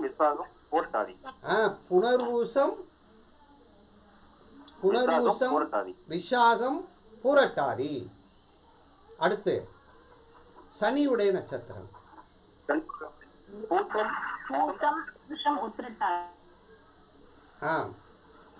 அடுத்து புதனுடைய நட்சத்திரம்.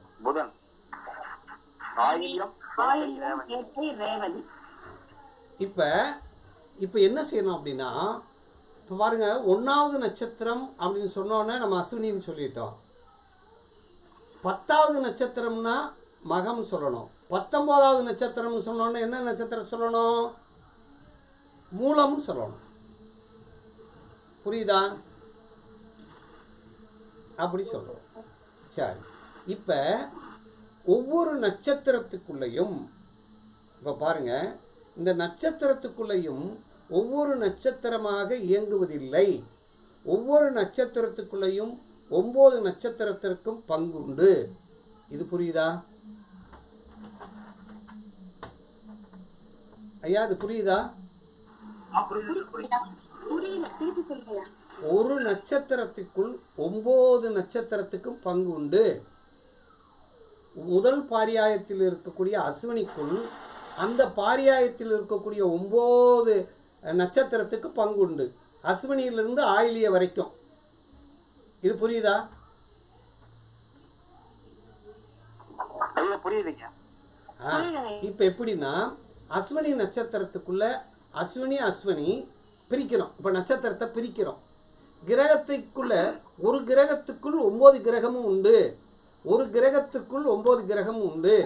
அதுபோல 9 கிரகம் அப்படின்னு சொல்லும்போது தசாபுத்தியின் அடிப்படையில் பிரிக்கணும். கிரகத்தை பிரிக்கும் போது தசாபுத்தியின் அடிப்படையில் பிரிக்க வேண்டும். நட்சத்திரத்தை பிரிக்கும் போது நட்சத்திரத்தின் அடிப்படையில் பிரிக்கிறோம். இப்போ கிரகத்தை பிடிக்கும்போது இப்போ சூரியனுக்குள் 9 கிரகம் இருக்குது. அப்படி என்றால் சூரியன் அப்படின்னு சொன்னோடனே சூரியன் அப்போ ஒரு நட்சத்திரத்துக்குள் 9 இருக்குன்னு சொன்னோடனே நட்சத்திரம் என்பது தசை, உட்பிரிவு என்பது புத்தி. இது புரியுதான் பாருங்க ஐயா. ஐயா இந்த பாயிண்ட் புரியுது. ஆனா இதுல ஒரு சின்ன வேண்டுகோள். எப்படி? புதியவர்கள் ஏன்னா வந்தாங்க, நாங்க பழைய பாடத்து 4-5 பாடம் நீங்க நடத்துறது நாங்க கேட்டிருக்கோம். புதியவர்கள் அவங்களுக்கு கொஞ்சம் புரியாம இப்ப பாருங்க, இப்ப புரிய வைக்கிறேன் பாருங்க. இப்ப பாருங்க, இப்ப பாருங்க, இங்க அஸ்வினி இருக்கு, இங்க இருந்து அஸ்வினியில இருந்து ஆயிலி வரைக்கும் இருக்கு. இந்த 9 நட்சத்திரம், இந்த 9 நட்சத்திரத்துல முதல் நட்சத்திரம் எது? நல்லா தெரியலையே. கட்ட நல்லா தெரியல.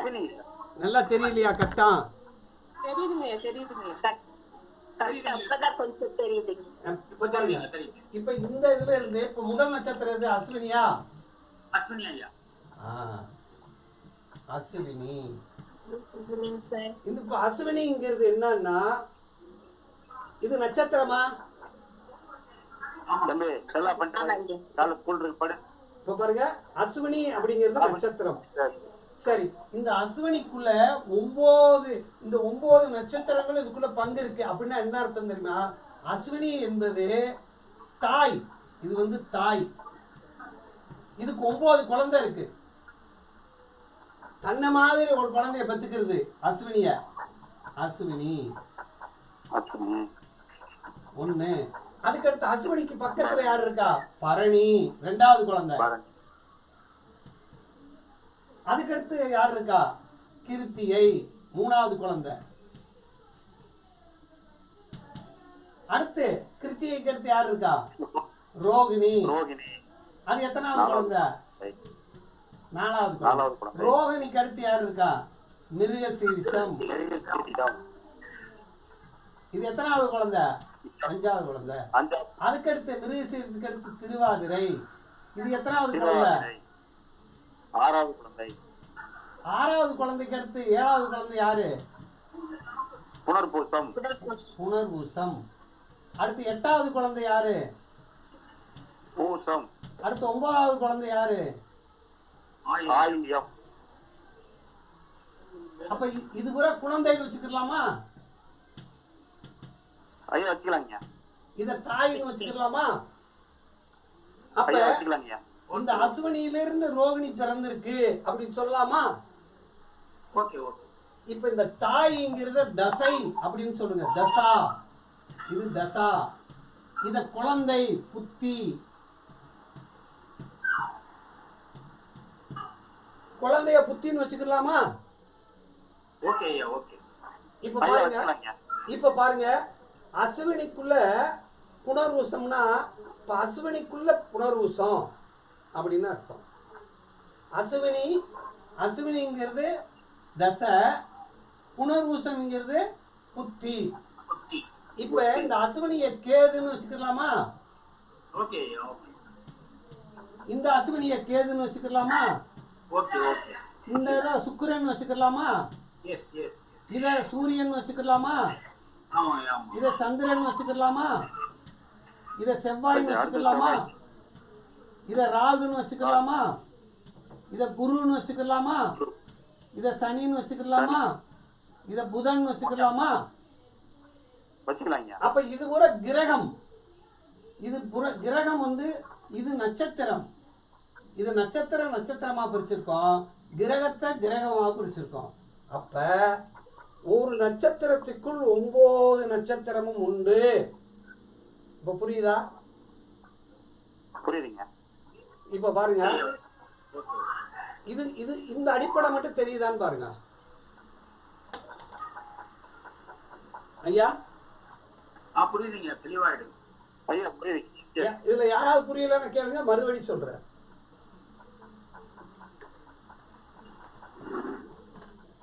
இப்ப புரிஞ்சாச்சு. இதை எழுதிட்டீங்க. இப்ப இன்னொருத்தருக்கு ஒரு எக்ஸசைஸ் கொடுக்குறேன். எப்படின்னா, இப்ப அஸ்வினிய பிரிச்சுட்டீங்க, அடுத்து பரணிய தாயா வச்சு பிரிக்கணும், பரணியை தாயா வச்சு பிரிக்கணும், பரணியை தசையா வச்சு பிரிக்கணும், புத்தியா பிரிக்கணும். இப்போ யாராவது ஒருத்தர் பிரிங்க பாப்பா, யாராவது ஒருத்தர் மைக் ஆஃப் பண்ணிருங்க. ஆ பரணி பரணி ஆ அப்ப பரணி பரணி ஒண்ணுன்னு சொல்லுங்க. பரணிங்கிறது பரணி பரணி ஒண்ணு. ஆ அடுத்து பரணி கிருத்திகை 2, ஆ பரணி ரோகிணி 3, ஆ பரணி மிருகசீரிஷம் 4, ஆ பரணி திருவாதிரை 5, ஆ பரணி புனர்பூசம் 6, ஆ பரணி பூசம் 7, ஆ பரணி ஆயில்யம் 8, ஆ பரணி மகம் 9. ஆ அடுத்து ரைட் தானே? அப்ப முடிஞ்சு முடியும் போது என்ன தெரியுதுன்னு பாருங்க. இப்ப அஸ்வினியை நம்ம தொடங்கணும்னா எதோட எதோட முடியுது? ஆயிலியத்தோட முடியுதா?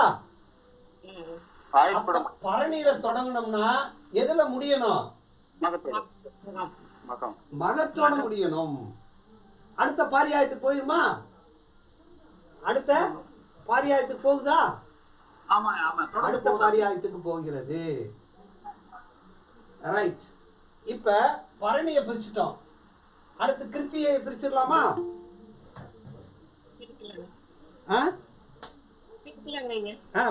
கிருத்தியை யாராவது பிரிங்க பாப்போம்.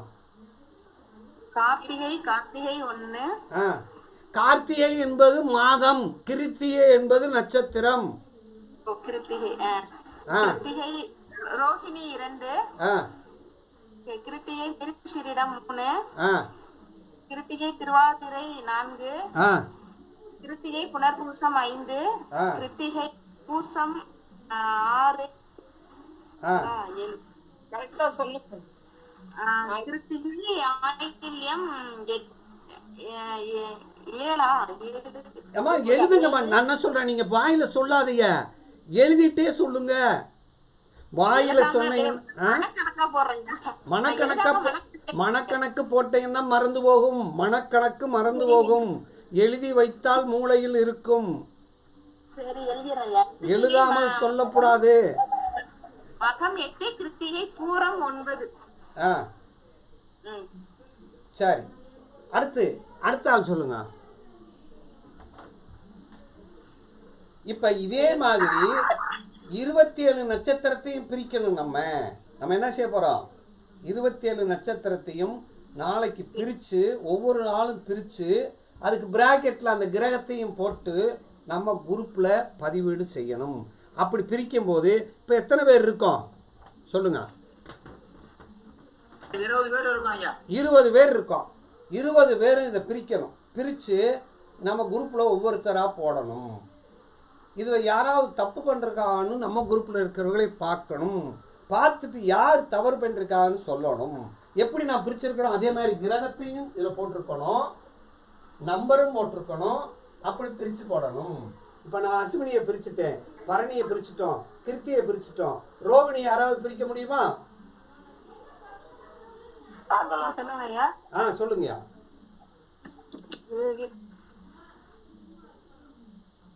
ரோகிணி 1,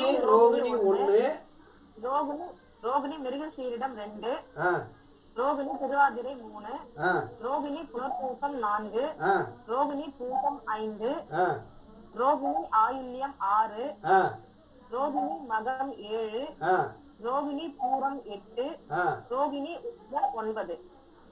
ரோகிணி உத்திரம் 9. Very good. ரோகிணி உத்திரம் 9. இப்படி பிரிச்சோம்னா 27 நட்சத்திரம் வந்துருமா? வந்துரும் இல்லையா? அப்ப பிரிச்சிருமா? சரி, நாளைக்கு இதை நம்ம என்ன செய்யணும்னா, இதை நாளைக்கு நம்ம ஹோம்ஒர்க்கா செய்கிறோம். நட்சத்திரத்தை பிரிக்கிறோம், கிரகமாகவும் பிரிக்கிறோம், நட்சத்திரமாகவும் பிரிக்கிறோம். இப்போ நான் ஒருத்தர் மட்டும் சொல்கிறவங்க மட்டும் ஒருத்தர் காட்டு சொல்லுங்க பார்ப்போம். இப்போ ரேவதியை பிரிக்கணும். ரேவதியை ஒருத்தர் சொல்லுங்க பார்ப்போம்.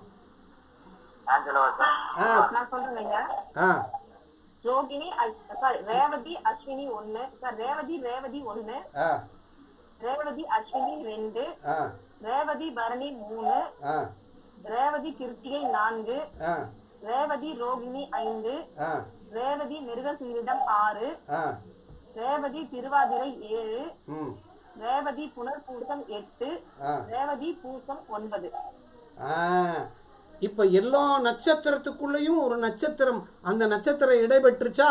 முதல் பாரியாயத்தில் இருந்தாலும் சரி, அது 2வது பாரியாயத்தில் இருந்தாலும் வந்துருதா? இப்போ என்ன அர்த்தம்னா, ஒருத்தருக்கு ஒரு தசை நடக்குதுன்னு வச்சுக்கோங்க.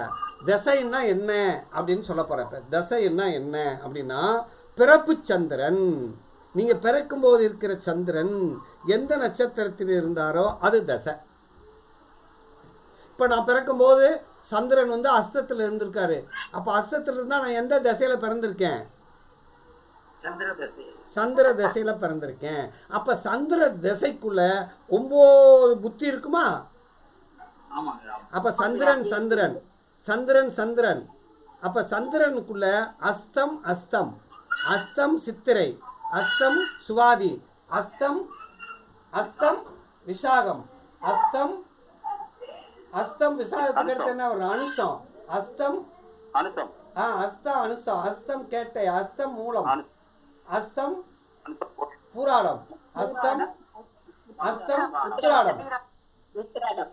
உத்திராடத்தோட முடியுதா? அப்ப எந்த உபநட்சத்திரத்தில் அப்ப நட்சத்திரம் என்பது தசை, உபநட்சத்திரம் என்பது புத்தி. இப்ப புரியுதா?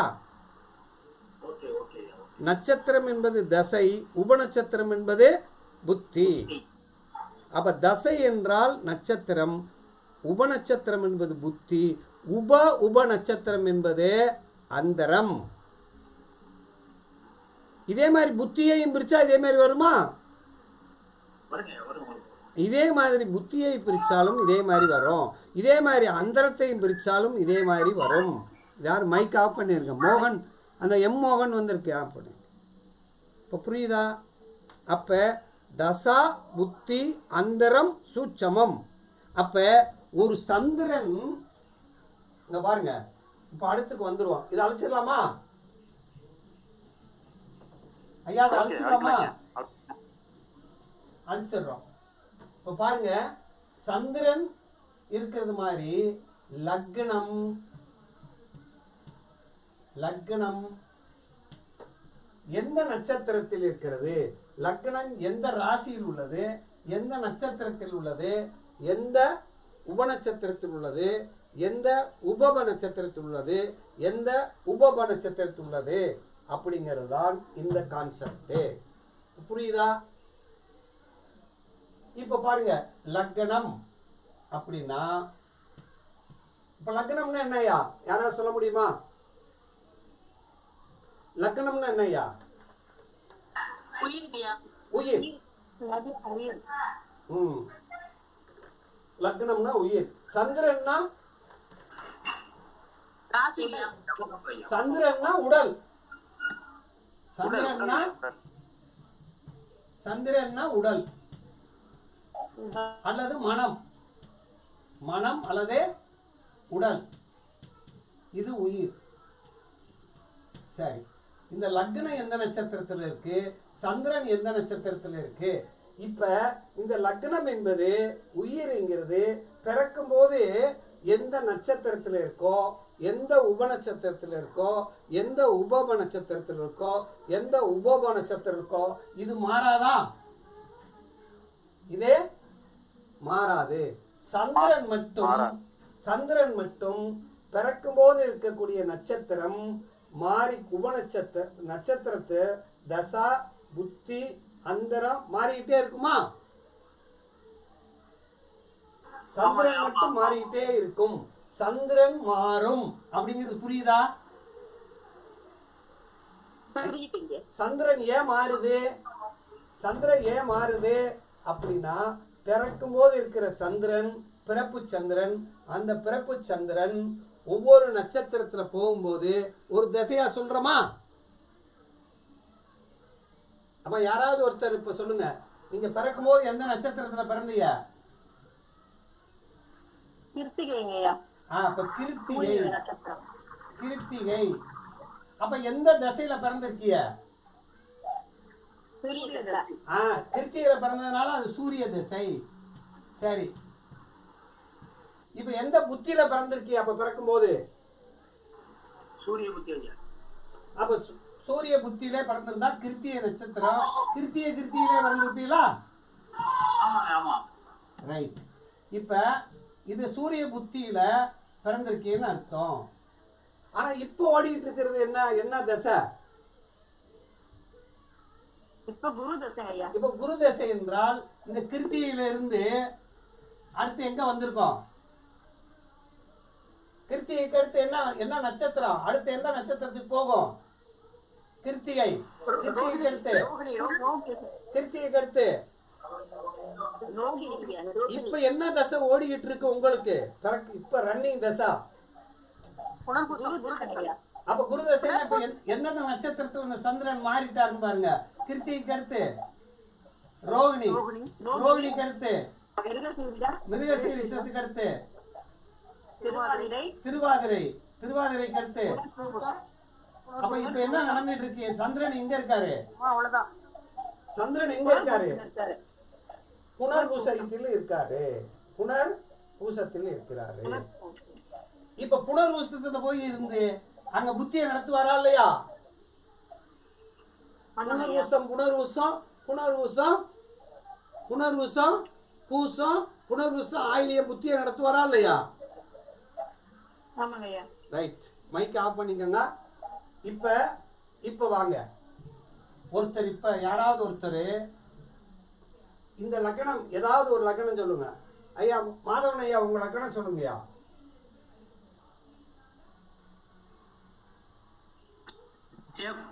கும்பலக்கணம் ஐயா. கும்பலக்கணம். இப்ப கும்பலக்கணம்னா இங்க லக்னம் இருக்கு சரியா? இந்த ராசி சனி. எந்த நட்சத்திரத்துல இருக்கியா அவங்க லக்ன புள்ளி பிறக்கும் போது? தனுசுங்கய்யா. இல்ல புள்ளி, இந்த லக்ன புள்ளி, இந்த லக்னம் எந்த நட்சத்திரத்துல விழுந்திருக்கு? புராடா. அவிட்டமா சதயமா புரட்டாதியா. இங்க 3 நட்சத்திரம் இருக்கியா? அவிட்டம், சதயம், புரட்டாதி. எந்த நட்சத்திரத்துல விழுந்திருக்கு? தெரியலங்கய்யா. ரைட். இப்ப என்ன ஆகி போச்சுன்னா நம்ம பிறந்த சந்திரனுக்கு மட்டும் தான் தெரிஞ்சு வச்சிருக்கோம், லக்கணத்துக்கு தெரியலை. நம்ம உயிருக்கு என்ன உயிர், நம்ம உயிர் எந்த நட்சத்திரத்தில் விழுந்திருக்குன்னு தெரியலை. இப்போ புரியுதா எப்படின்னு? புரியவில்லை. அப்போ நம்ம இதை படிக்க போகிறோம். நம்ம இதைத்தான் என்ன செய்ய போகிறோம்? படிக்க போகிறோம். புரியுதா எப்படின்னு? நம்ம உயிர் புள்ளி எந்த லக்கணத்தில் பிறந்திருக்கு அப்படின்னு படிக்க போகிறோம். இதே மாதிரி இதில் 2 விஷயம் இருக்குது.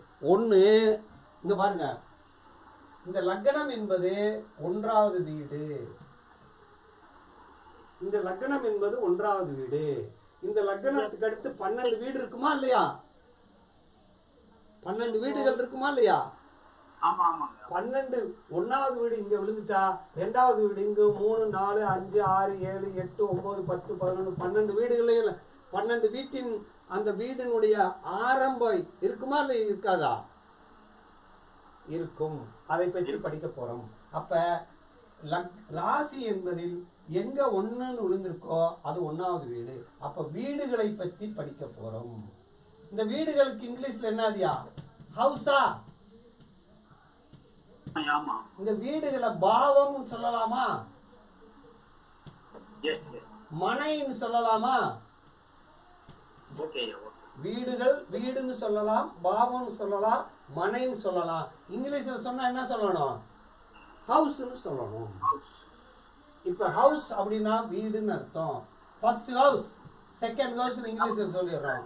ஆனா பாவம்னு சொல்லும் போது 1ஆம் பாவம், 2ஆம் பாவம், 3ஆம் பாவம், 4ஆம் பாவம்னு படிக்கிறோம். அப்போ பாவங்களை பற்றி படிக்க போறோம்.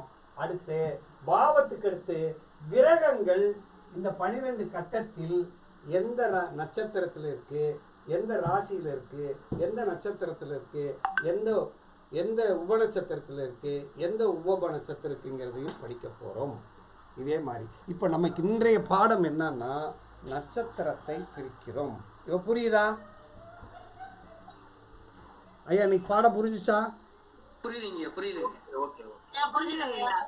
சாந்தாம்மா எல்லா பேரையும் எழுதிட்டீங்களா? அப்போ வந்தவங்க பேர்லாம் அம்மா ஆமாய்யா எழுதிட்டேன். எத்தனை பேர் எழுதிட்டேன். எத்தனை பேர் வந்திருக்காங்க? 20 பேர் இருக்கிறாங்கய்யா. 20 பேர்னா என்னையும் விட்டுறக்கூடாது இல்லையா? விட்டுறணும் இல்லையா? விட்டுட்டேங்கய்யா. விட்டுட்டா எத்தனை பேர் இருக்காங்க? 19 பேர் இருக்காங்களா? யார் யார் இருக்காங்கன்னு அவங்க பேரை சொல்லுங்க ஒவ்வொருத்தரா. ஐயா நான் மோகன், சென்னை. மோகன் ஐயா எழுதிக்கங்க. அடுத்து மாதவன் தர்மபுரி. மாதவன் தர்மபுரி. அடுத்து மல்லிகா தம்மம்பட்டி. ஆ மல்லிகா தம்மம்பட்டி. மல்லியா தம்பம்பட்டி. அடுத்து துளசிமணி கோபிசெட்டிப்பாளையம்.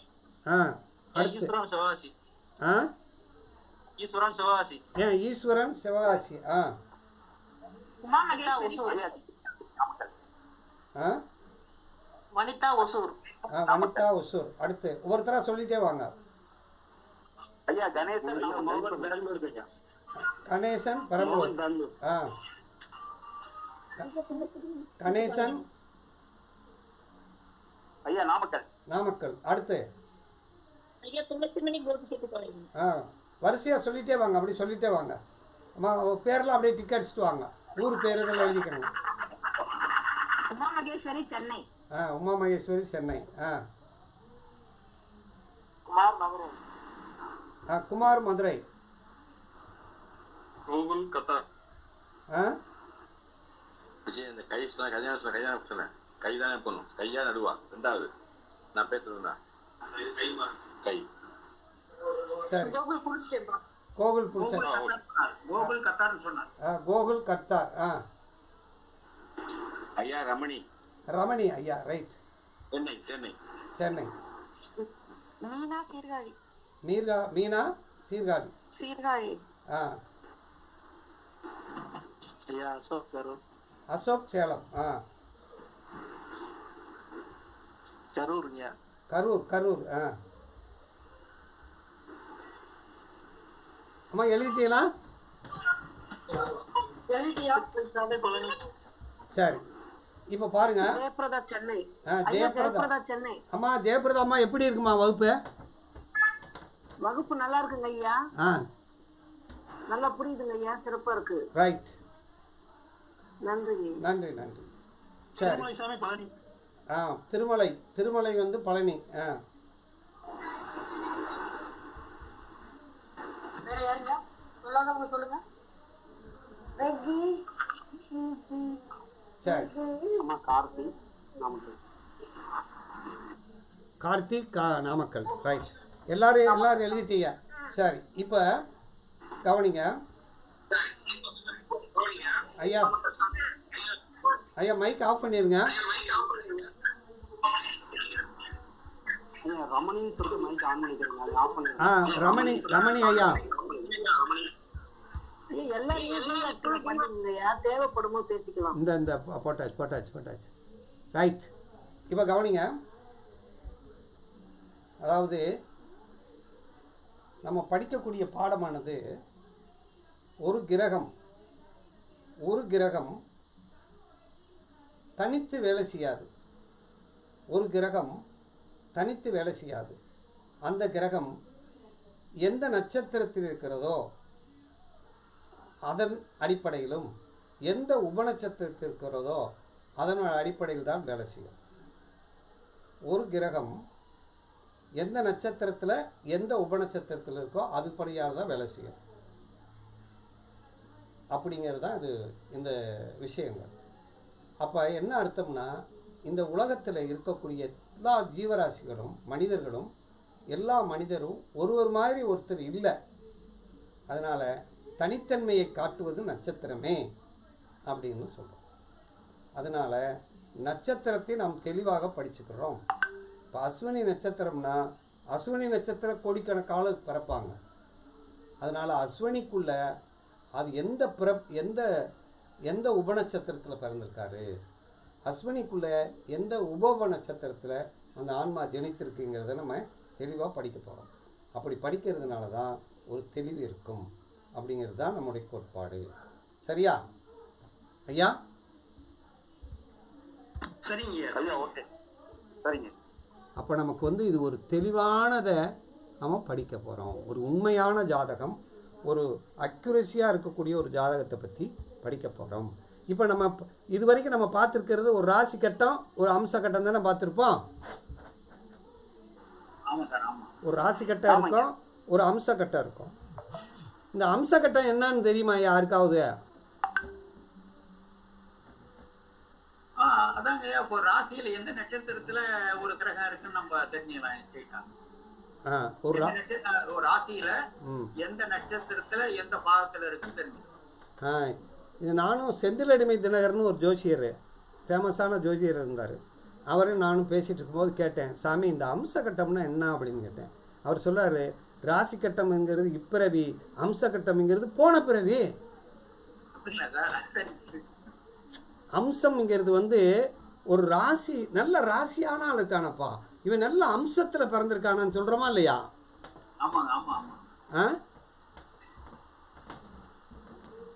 அம்சத்தில் அப்படின்னா என்ன அர்த்தம்னா 9 பிரிவாக பிரிப்பதற்கு பேர் அம்சம். அப்போ 9 பிரிவாக பிரித்து உள்ளே போய் பார்க்கும்போது நம்முடைய வாழ்க்கை துணையை பற்றி நன்காக தெரிந்து கொள்ளக்கூடிய அமைப்புக்கு இந்த அம்ச கட்டத்தில் இருக்கான். நம் லைஃப் பார்ட்னர் இருக்கா இல்லையா, அதனுடைய தன்மையை தெரிஞ்சுக்கிறதுக்கு இந்த அம்ச கட்டம் இருக்குது அப்படின்னு அது சொல்லப்பட்டிருக்கு. சரி, இப்போ நட்சத்திரம், இப்போ பாருங்கள் ஒரு சின்ன விஷயம். ஒரு ஜாதகம் இருக்குது அப்படின்னா இருந்த இடத்த வச்சு பலன் சொல்லிகிட்டு இருப்போம், அப்படி தானே நம்ம சொல்லிகிட்டு இருக்கோம். ஒரு கிரகம் இருந்த இடத்தை வைத்து பலன் சொல்கிறோம். ரெண்டாவது, அந்த கிரகத்தின் ஆதிபத்தியத்தை வச்சு பலன் சொல்கிறோம். மூணாவது, அது எந்த நட்சத்திரத்தில் இருக்கோ அந்த நட்சத்திராதிபதி எங்கே இருக்காரோ அதை வச்சு பலன் சொல்கிறோம். இதுதான் பாரம்பரியத்தில் நம்ம சொல்லிட்டு வர்றோம். ஆனால் நம்ம சொல்ல போகிறது அப்படி இல்லை. இது உபநட்சத்திர கோட்பாடு. உபநட்சத்திர கோட்பாடுங்கிறது துல்லிதமானது. 12 பாவங்களை அப்படி நிலைநிறுத்தி 12 பாவங்கள்லையும் அவரோட உயிர் புள்ளி எப்படி இருக்குது அப்படின்னு சொல்லலாம். அப்படி சொல்லக்கூடியது தான். இப்போ புதுசாக ஒருத்தர் ஐயா வந்திருக்கார் இல்லையா, ஐயா கருத்தார்லேருந்து வந்திருக்கீங்க இல்லையா ஐயா? சொல்லுங்க. உங்கள் பேர் என்னதுங்கய்யா? என் பேர் கோகுல். கோகுல் இருக்கீங்க. இப்போ உங்களுடைய ஜாதகம் உங்களுக்கு தெரியுமாயா? கொஞ்சம் தெரியுங்க, ஆனா பார்த்ததில்ல, ஜோதிடத்தை கேட்டதுதான். உங்களுக்கு ஜோசியம் தெரியுமா? தெரியாதுயா, புதுசு. ஜோசியம் தெரியாது. இப்போ 12 கட்டங்கள் தெரியுதா இன்னைக்கு நம்ம சொல்லி கொடுத்ததுலேருந்து? ஓகேயா. இல்லை 12 கட்டங்கள் இப்போ தெரியுதா? தெரியுதுங்கய்யா. 12 கட்டங்கள், 12 கட்டத்தினுடைய அதிபதி தெரியுதா? தெரியுதுங்கய்யா. இப்போ இதுதான் அடிப்படை. அப்போ 27 நட்சத்திரங்கள் நமக்கு தெரியணும். 27 நட்சத்திரங்கள் தெரியணும். இப்போ 27 நட்சத்திரம் தெரியுமா உங்களுக்கு? தெரியுங்கய்யா. சரி, இப்போ 27 நட்சத்திரத்தையும் இந்த 12 கட்டங்களையும் இந்த 9 கிரகங்கள் தெரிஞ்சால் போதும். 9 கிரகங்கள் தெரிஞ்சால் போதும். அதுலேருந்து நம்ம என்ன செஞ்சிடலாம், எடுத்து விளக்கமாக செஞ்சிடலாம். இப்போ நீங்கள் என்ன செய்கிறீங்கன்னா, இந்த குரூப்பில் இருக்கிற அத்தனை பேரும் உங்களுடைய இமெயில் ஐடியை எங்களுக்கு போட்டுறணும். உங்களுடைய இமெயில் ஐடியை நாங்கள் பதிவு செஞ்சுட்டு இந்த கிளாஸ் அப்படியே இமெயில் ஐடிக்கு நாங்கள் அனுப்பி வைப்போம். இன்றைய கிளாஸை இமெயில் ஐடியை அனுப்புவோமா இல்லை உலகத்துக்கு அர்ப்பணிச்சிருவோமா? நீங்கள் சொன்னால் நான் கேட்குறேன். இது அப்படியே யூடியூப்பில் இன்றைக்கி விட்டுருவோமா மோகனையா? வேண்டாங்க ஐயா, பிரைவேட் வீடியோவை சென்ட் பண்ணுங்க. மோகனையா சொல்லுங்க. ஐயா, ஆரம்பத்துல பல பேர் விரும்புற மாதிரி எங்களுக்கு மெயில் ஐடி அனுப்புங்கய்யா. மெயில் ஐடிக்கே அனுப்பிவிட்டுருவோம், அப்படித்தானே? ஆமா ஆமா, வெரி குட். அப்போ நீங்கள் எல்லாருமே எங்களுக்கு இப்போ போனோன்னு முதல் செய்ய வேண்டியது நம்ம குரூப்பில் மெயில் ஐடியை பதிவு செஞ்சிடணும். அது கரெக்டான மெயில் ஐடியாக இருக்க வேண்டும். அந்த கரெக்டான மெயில் ஐடியை செஞ்சுட்டிங்கன்னா உங்களுக்கு இந்த பதிவு செஞ்சு உங்கள் பேரை பதிவு செஞ்சு இந்த மெயில் ஐடியை அனுப்பிவிட்டுருவோம். சரியா? Okay okay. சரி, ஏன்னா நீங்கள்லாம் காசு கொடுத்து படிக்கிறீங்க, இதை வெளியில் விட்டால் ஈஸியாக போயிடுவாங்களா இல்லையா? இப்போ நம்ம இன்றைக்கி சொல்லி கொடுத்த வகுப்பு இதை வந்து தெளிவாக சொல்லி கொடுத்துருக்கோம். புரியுது இல்லையா மோகனையா?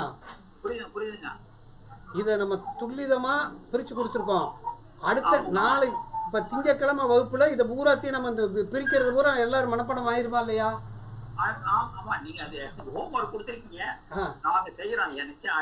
நிச்சயமா ஆயிடும். அப்ப செஞ்சிருவீங்க, நம்பிக்கை இருக்கு. ஓகே சரி, இன்றைய வகுப்பு எப்படி இருந்தது? நல்லா புரிஞ்சுங்க, வகுப்பு தெளிவா இருந்தது. நம்ம நோட்ஸே தேவையில்லை, நல்லா நல்லா புரியுதுங்க. இதை மறுபடி கேட்டீங்கன்னு வச்சுக்கோங்க, சரியாயிருமா? சரி சரி, ரொம்ப சந்தோஷம். அவர் இப்போ கோகுலையா, நீங்கள் எப்படி வந்தீங்க உள்ள? சாந்தா மேடம் வந்து என்னோட சித்திங்கயா. அப்படியா? ஆமா, அவங்க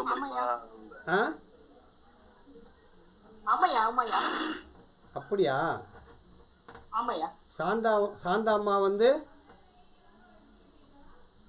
சித்தி முறை. அப்படியா? Very good very good. Shanta அம்மா எங்களுக்கு என்ன வேணும்னு தெரியுமா உங்களுக்கு? தெரியாதுங்கய்யா. என் குருநாதருடைய ஒய்ஃபு. அவர் எனக்கு சித்தப்பா, அப்படிதான் இவங்க எனக்கு சித்தி. எனக்கு அவர் குருநாதர். ஓகே. அது பிரபஞ்ச அமைச்சு கொடுத்ததா, ரொம்ப வருஷம் கான்டாக்ட்ல இல்ல. லாஸ்ட் கத்தார்ல இருந்து போன மாசம் லீவுக்கு வந்தேன். திடீர்னு கல்யாணத்துல மீட் பண்ணா, எனக்கு ஜோதிடம் சொல்லி கொடுங்கன்னு சொன்னேன். அப்படியே கனெக்ட் ஆயிட்டு ஒரு மாசமா டிராவல் பண்ணிட்டு இருக்கு. ஓகே ஓகே, வாங்க படிங்க, நல்லா படிங்க. வாழ்க வளமுடன். நல்லதுங்க, வாழ்க வளமுடன். எல்லாருக்கும் நன்றி. சிறப்பாக பாருங்க. எனக்கு இப்போ நீங்கள் செய்ய வேண்டியது இமெயில் ஐடி நம்பர், அதை கொடுத்தா தான் நான் என்ன செய்ய முடியும், அனுப்ப